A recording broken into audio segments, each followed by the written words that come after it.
देख रहे हैं कारू न्यूज। तो आखिरकार सरकार ने किसान आंदोलन के सामने अपने घुटने टेक ही दिए और लोकतंत्र की जीत हुई। अहिंसा पूर्वक चल रहे इस किसान आंदोलन को आज अपना हक मिल ही गया। हमारे देश के किसानों की मेहनत आखिरकार रंग लाई। देश के किसानों के ऊपर न जाने क्या क्या लांछन लगाए गए। उन्हें कभी आंदोलनजीवी कहा गया तो कभी आतंकवादी। गोदी मीडिया में किसानों के खिलाफ खूब प्रोपेगेंडा चला। कई किसान आंदोलन के चलते शहीद भी हुए, लेकिन किसानों का हौसला डगमगाया नहीं और ना ही वे रुके और सरकार के खिलाफ अपनी लड़ाई को उन्होंने जारी रखा। आज सुबह प्रधानमंत्री नरेंद्र मोदी ने राष्ट्र को संबोधित करते हुए बड़ी घोषणा करते हुए तीनों कृषि कानूनों को वापस ले लिया। यह फैसला आज यानी कि गुरु नानक जी की जयंती पर सुनाया गया। यह घोषणा तब आई जब इन कानूनों के खिलाफ देश के किसानों का एक समूह पिछले 1 साल से आंदोलन कर रहा है। तो सवाल यहाँ ये उठता है कि प्रधानमंत्री जी को यह फैसला लेने के लिए आखिर इतना वक्त क्यों लगा? क्या यह उनकी चुनावों को लेकर तैयार की गई रणनीति है? क्योंकि जितना वे जनता को भोली समझते हैं, जनता उतनी भी भोली नहीं है। पूरे देश को पता है कि यह फैसला किस दबाव में आकर लिया गया है।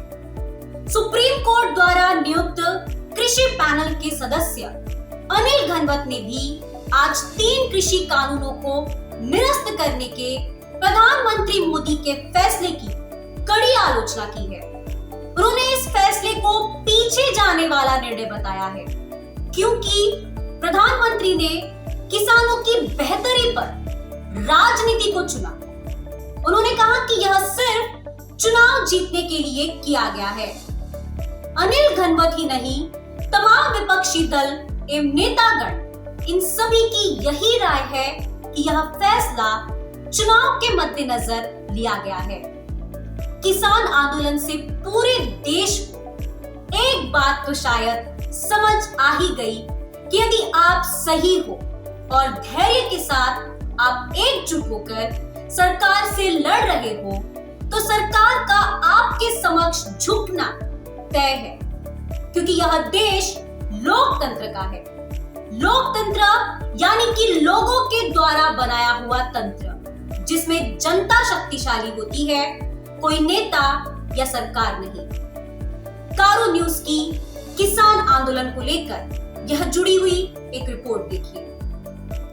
मोदी सरकार के द्वारा कृषि कानून वापस लिए जाने के ऐलान का किसानों ने जोरदार स्वागत किया है। किसानों ने सिंघू और गाजीपुर बॉर्डर पर जोरदार जश्न मनाया और मिठाइयां बांटी। उन्होंने कहा कि सरकार को ये कानून पहले ही वापस ले लेने चाहिए थे।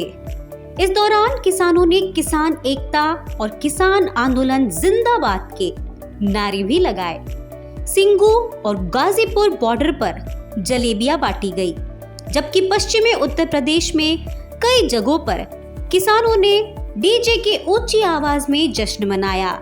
पंजाब, उत्तराखंड और हरियाणा में भी कई जगहों पर किसानों ने एक दूसरे को लड्डू खिलाकर जश्न मनाया और कहा कि लंबे संघर्ष के बाद उन्हें यह जीत हासिल हुई है। हालांकि किसान नेता राकेश टिकैत ने कहा कि आंदोलन तत्काल वापस नहीं होगा और किसान उस दिन का इंतजार करेंगे जब कृषि कानूनों को संसद में रद्द किया जाएगा। उन्होंने कहा कि सरकार एमएसपी के साथ साथ किसानों के दूसरे मुद्दों पर भी बातचीत करे। इन कानूनों को वापस लिए जाने की घोषणा करने से ठीक पहले पीएम ने कुछ यूं अपनी बात रखी।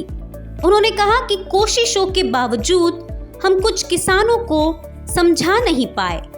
भले ही किसानों का एक वर्ग ही विरोध कर रहा था, हम उन्हें अनेकों माध्यमों से समझाते रहे, बातचीत होती रही। हमने किसानों की बातों को, तर्क को समझने में भी कोई कसर नहीं छोड़ी। हमने 2 साल तक इन नए कानूनों को सस्पेंड करने की बात करी।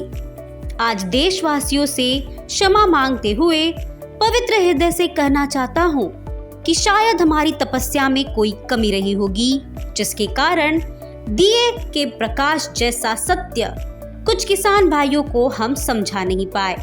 हमने इन 3 कृषि कानूनों को वापस लेने का फैसला किया है।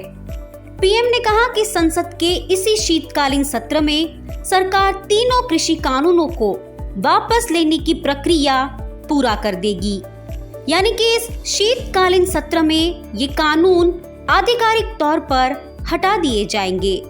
बता दें कि मोदी सरकार ने इन कानूनों को जून 2020 में सबसे पहले अध्यादेश के तौर पर लागू किया था। इस अध्यादेश का पंजाब में तभी विरोध शुरू हो गया था। इसके बाद सितंबर के मानसून सत्र में इस पर बिल संसद के दोनों सदनों में पास कर दिया गया। किसानों का विरोध और तेज हो गया। हालांकि इसके बावजूद सरकार इसे राष्ट्रपति के पास ले गई और उनके हस्ताक्षर के साथ ही ये बिल कानून बन गए। किसानों ने बार बार कहा था कि वे उनकी मांगे माने बिना बॉर्डर से नहीं हटेंगे। कई राज्यों के किसानों का समर्थन इस आंदोलन को मिलने और विपक्षी दलों के नेताओं के साथ आने के बाद दिल्ली की हुकूमत की मुश्किलें बढ़ गई थी। लेकिन मुंह सामने खड़े 5 राज्यों के चुनाव और इसमें संभावित राजनीतिक नुकसान को देखते हुए बीजेपी और मोदी सरकार को ये फैसला लेना पड़ा। इस दौरान विपक्ष और किसानों ने सरकार पर जबरदस्त दबाव बना दिया था। तमाम अपडेट्स पे बने रहने के लिए जुड़े रहिए कारू न्यूज के साथ, क्योंकि हम तो बोलेंगे। हमारे चैनल को लाइक करें, शेयर करें और हौसला अफजाही करें।